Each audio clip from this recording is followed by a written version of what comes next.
hero training. Put on your capes and masks and let's go. Last week we talked about being patient. This week our focus is going to be on truthful. Always telling what actually happened.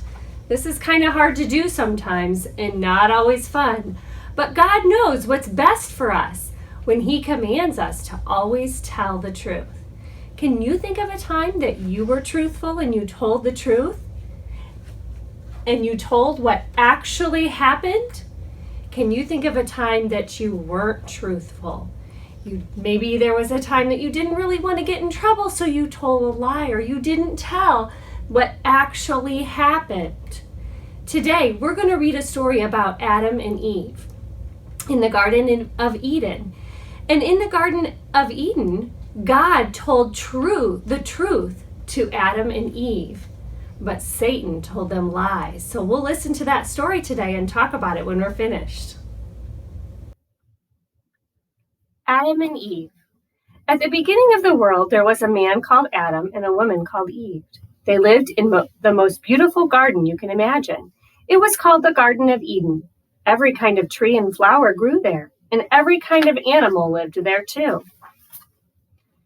God said to Adam, "You can eat the fruit of all the trees here, except for the fruit, that special tree, the tree of knowledge. If you do, you will surely die." But there was one animal in the garden who did not like to be told what to do. That was the serpent. "Why should Adam and Eve order me around?" he thought. One day the serpent searched the garden till he found Eve alone. She was making garlands of flowers for herself and Adam to wear on their heads as crowns. "Beautiful woman, Eve, why do you waste your time picking flowers? Look at the tree with the big golden apples hanging among the green leaves. Why don't you pick one of those apples and eat it?" the serpent asked. "God told us not to eat the fruit from that tree," Eve said. "He says if we eat it, we shall die." The serpent laughed. "What nonsense! Your God wants to frighten you," he said.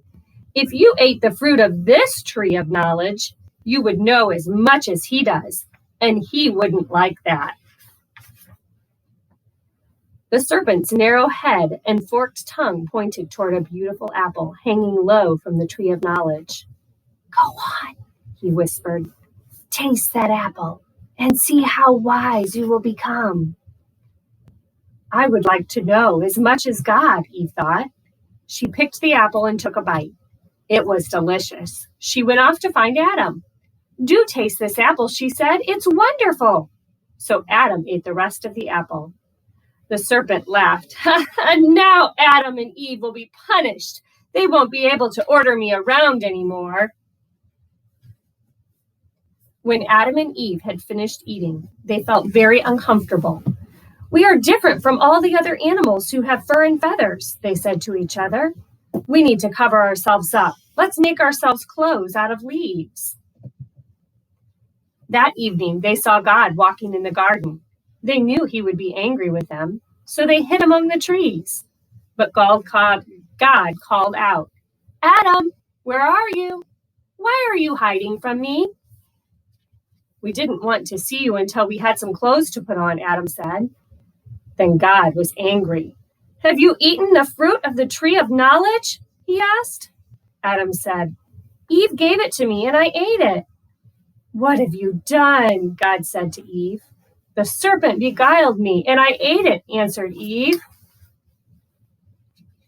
God punished Adam and Eve.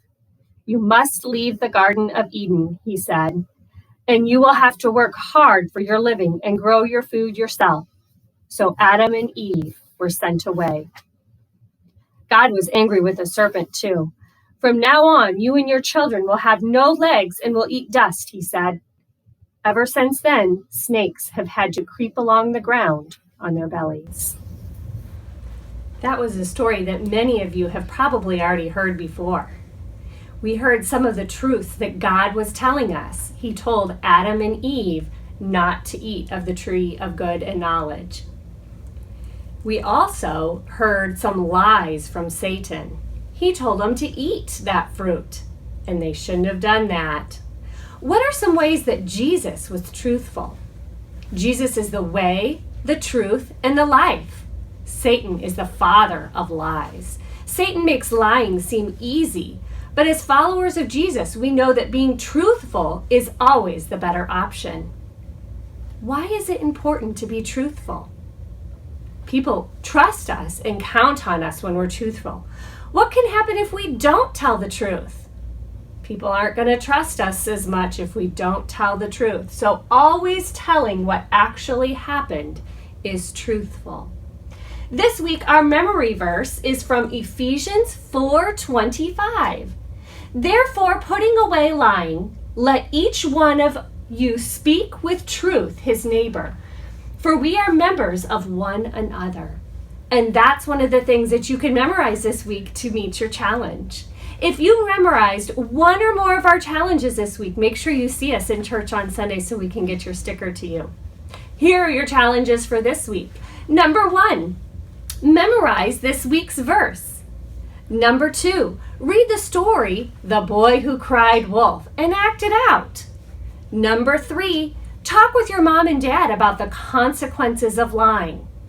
And number 4 this week, discuss the truth about Jesus. Good luck. I can't wait to hear how you're truthful this week.